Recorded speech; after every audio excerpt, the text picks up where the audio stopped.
Assalamualaikum warahmatullahi wabarakatuh. Perkenalkan kami dari kelompok 8. Di sini kami akan mempresentasikan materi yang berjudul Supply Chain Management System. Sebelumnya, perkenalkan nama saya Kleta Rizkyana, lalu ada teman saya Vika Aulidia, Serina Sapitri, Nurul Uswato Nasana, dan Tony Riyadi.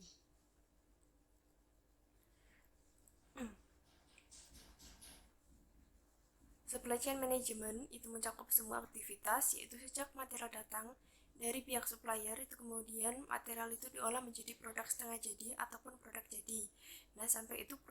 Sampai produk itu didistribusikan konsumen. Dengan adanya kinerja supply chain yang baik, maka kinerja dari perusahaan itu akan semakin terarah dan memberikan keuntungan, baik itu dari pihak perusahaan, supplier maupun konsumen. Selanjutnya, supply chain management atau SCM itu menjadi salah satu solusi yang terbaik untuk meningkatkan keunggulan yang kompetitif.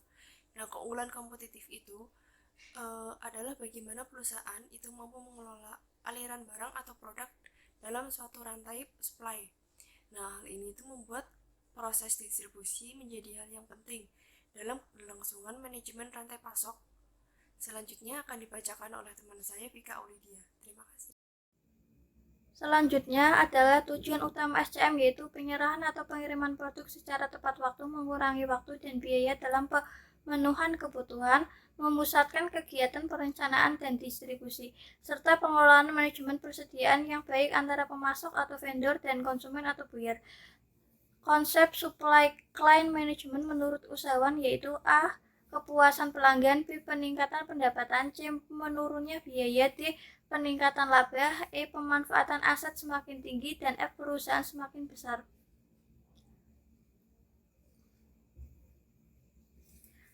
Secara umum, manfaat langsung dari penerapan supply chain management bagi perusahaan adalah supply chain management secara fisik dapat mengkonversi bahan baku menjadi produk jadi dan mengantarnya kepada konsumen akhir. Supply chain management berfungsi sebagai mediasi pasar yang memastikan apa yang dipasok oleh rantai supply mencerminkan apresiasi pelanggan atau konsumen akhir tersebut.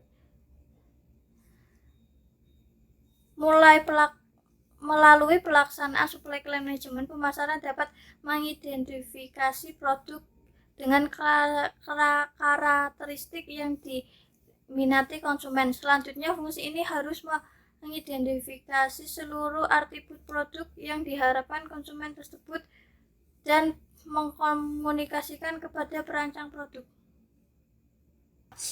Apabila seleksi rancangan produk sudah dilakukan dan dilakukan pengujian, maka produk dapat diproduksi, sehingga supply chain management akan berperan dalam memberikan manfaat seperti poin 1 tersebut.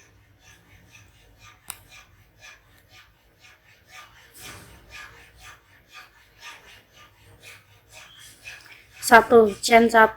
Jaringan bermula dari sini, yang merupakan sumber yang menyediakan bahan pertama, di mana rantai penyuluran baru akan dimulai. Bahan pertama ini biasanya dalam bentuk bahan baku, bahan mentah, bahan penolong, barang dagangan, suku cadangan, dan lain-lain. 2. Chain 1, 2, 3. Supplier manufaktur.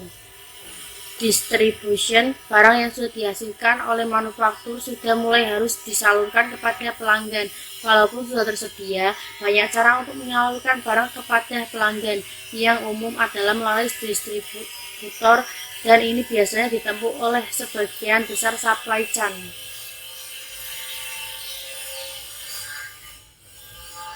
3.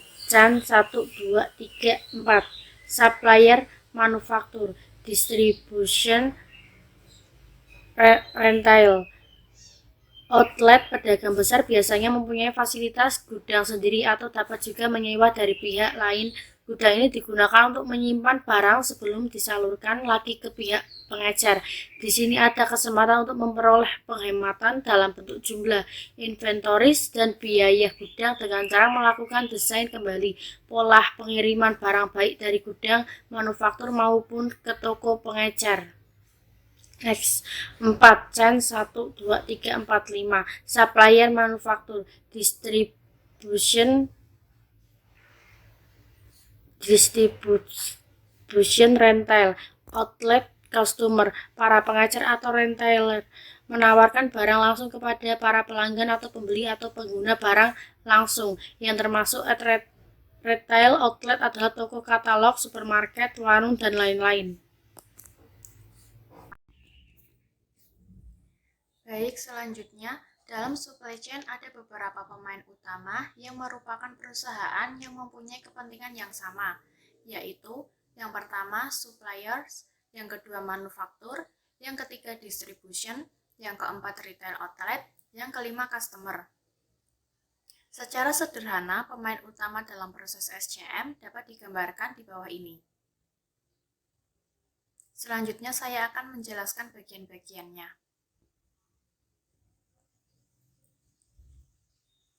Yang pertama, supplier.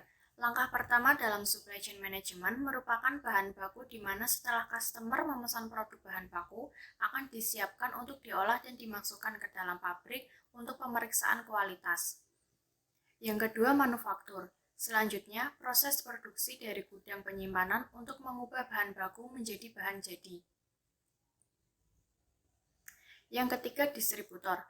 Setelah diproses menjadi barang jadi, maka distributor merupakan pihak yang membeli barang tersebut secara langsung dengan tujuan menjualnya kembali kepada toko atau retail.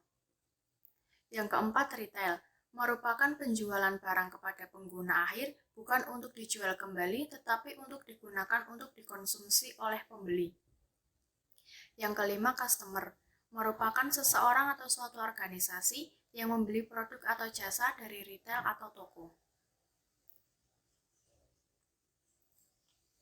Selanjutnya, hubungan supply chain management dengan kualitas produk dan daya saing. Pengertian daya saing adalah suatu keunggulan pembeda dari yang lain yang terdiri dari comparative advantage atau faktor keunggulan komparatif dan competitive advantage atau faktor keunggulan kompetitif. Indikator utama dalam pembentukan daya saing yang pertama, lingkungan usaha produktif, yang kedua, perekonomian daerah, yang ketiga, ketenaga kerjaan dan sumber daya manusia, yang keempat, infrastruktur, sumber daya alam dan lingkungan sekitar, yang kelima, perbankan dan lembaga keuangan. Hubungan rancangan produk dengan daya saing. Perancangan dan pengembangan produk yaitu mulai dari tahap menggali ide atau gagasan tentang fungsi-fungsi yang dibutuhkan, dilanjutkan dengan tahapan pengembangan konsep, perancangan sistem dan detail, pembuatan prototipe, evaluasi dan pengujian, baik uji kelayakan teknis maupun kelayakan komersial, dan berakhir dengan tahap pendistribusian. Postponement dibutuhkan dalam supply chain management. Dalam strategi postponement, istilah decoupling point sangatlah berkaitan erat, di mana di dalamnya terdapat 4 jenis strategi yang digunakan dalam supply chain. Strategi tersebut yaitu sebagai berikut. 1. Purchasing postponement. Dalam strategi ini, decoupling point terletak antara supplier dan manufaktur. Artinya, manufaktur menunda untuk membeli materi dari supplier, khususnya untuk material yang mahal dan sifatnya fragile. Dalam hal ini, manufaktur ingin menekan biaya persediaan material, sehingga material hanya digunakan ketika manufaktur akan memproduksi produk saja. Yang kedua, manufacturing postponement. Dalam strategi ini, decoupling point terletak pada manufaktur, di mana produk masih berupa produk setengah jadi. Produk yang setengah jadi ini kemudian diproduksi ketika manufaktur telah mendapatkan order dari customer. Yang ketiga, logistik postponement. Dalam strategi ini, decoupling point terdapat pada distribution center. Tidak berbeda dengan manufacturing postponement, pada logistik postponement ini, produk juga masih dalam bentuk produk setengah jadi. Namun demikian, tentunya proses untuk mencapai produk akhir tidak sebanyak proses yang harus dilakukan dengan manufacturing postponement.